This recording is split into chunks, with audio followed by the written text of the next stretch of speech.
Meski harus memantau dari tribun akibat sanksi akumulasi kartu, Bojan Hodak membuktikan bahwa sistem yang ia bangun jauh lebih besar daripada sekedar instruksi di pinggir lapangan. 5 gol tanpa balas melalui aksi Ramon Tankei, Uliam Boros, Andrew Young, hingga Franz Putros bukan hanya soal 3 poin, tapi sebuah pernyataan tegas bahwa Persib punya daya ledak mematikan saat dibutuhkan.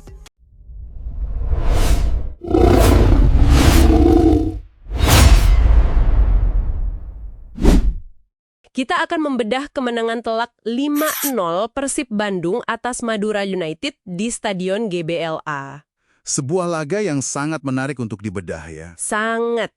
Misi kita kali ini adalah membongkar dokumen sumber tersebut untuk memahami bagaimana Persib bisa mendominasi secara absolut dan dampaknya pada peta persaingan puncak klasemen Super League. Oke, mari kita bedah ini. Ya, kita harus memulai dari atmosfer sebelum peluit ditiup, karena ada kontras yang ekstrim di sini. Persib masuk ke lapangan membawa rekor 11 kemenangan beruntun di kandang. 11 kemenangan beruntun luar biasa. Betul sekali. Sebaliknya, Madura United, mereka datang dengan beban psikologis yang masif.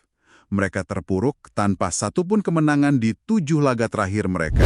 Tapi, tunggu dulu, apakah kemenangan 5-0 ini murni karena sistem Persib yang solid, atau memang mental Madura United yang sudah runtuh sejak awal? Nah, itu pertanyaan bagus. Karena jujur saja, disinilah bagian yang sangat menarik. Kemenangan sedominan ini diraih Persib saat pelatih kepala mereka, Bojan Hodak, tidak ada di pinggir lapangan. Ah, iya. Dia sedang absen. Tempat, dia harus duduk di tribun karena akumulasi kartu. Bukankah hilangnya sosok pemimpin utama biasanya menjadi celah empuk bagi tim lawan? Seringkali memang begitu. Hal itu bisa mengacaukan ritme tim. Tapi, yang sangat menarik di sini adalah melihat bagaimana mesin permainan Persib ternyata sudah bisa beroperasi sendiri. Asisten pelatih Igor Tolic sukses mengawal formasi 4-3-3 yang sangat dinamis. Dinamis dan fleksibel. Sangat fleksibel. Taktik ini sukses mematikan pergerakan 3-5-2 milik Madura United. Bagaimana proses detailnya di lapangan sampai formasi Madura itu bisa terkunci begitu rapat? Kuncinya ada di pergerakan agresif 3 gelandang Persib yang terus menekan. Hal ini memaksa lini tengah Madura turun jauh ke belakang.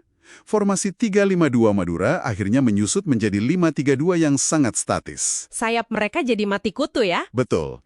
Akibatnya, bek sayap Persib seperti Kakang Rudianto dan Eliano Rangers mendapat ruang kosong melompong. Mereka bebas menguasai pinggir lapangan dan terus melakukan overlap.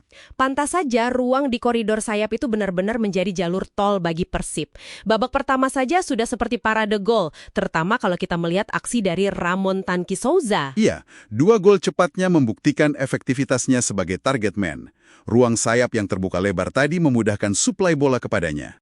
Dan itu membuka celah bagi William Barros untuk menyambar bola liar dan mencetak gol ketiga sebelum turun minum. Dan di babak kedua, tekanan mereka sama sekali tidak mengendur. Andrew Young dan Franz Putros ikut melengkapi pesta 5 gol tersebut. Tapi di balik parade pencetak gol itu, ada pemain-pemain yang perannya krusial namun luput dari sorotan. Pastinya kita tidak boleh mengabaikan Berguinho. Ia tampil brilian sebagai playmaker dari sektor sayap yang terus menginisiasi serangan. Lalu di lini belakang, Federico Barba bertindak sebagai jenderal pertahanan yang super tenang.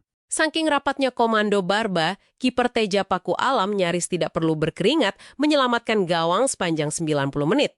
Dominasi yang menyeluruh di setiap lini. Jadi, apa arti dari semua ini? Menang telak di kandang memang impresif, tapi apa makna sesungguhnya di balik 3 poin ini bagi musim mereka? Jika kita hubungkan ini dengan gambaran besarnya, kemenangan ini hadir di momen yang sangat fundamental. Ingat, Persib baru saja mengalami kelelahan setelah tersingkir dari kompetisi tingkat benua, Asian Champions League 2 atau ACL 2, oleh tim Thailand, Ratchaburi FC. Sangat disayangkan sebenarnya. Tapi, apakah itu justru jadi keuntungan? Secara mengejutkan, iya. Terdepaknya mereka dari Asia justru menjadi sebuah keuntungan terselubung. Karena mereka sekarang tidak perlu memecah fokus dan bisa mengerahkan 100% tenaga untuk mengejar gelar domestik. Benar sekali. Dengan kemenangan ini, mereka berhasil mengamankan 53 poin dan semakin kokoh di puncak klasemen.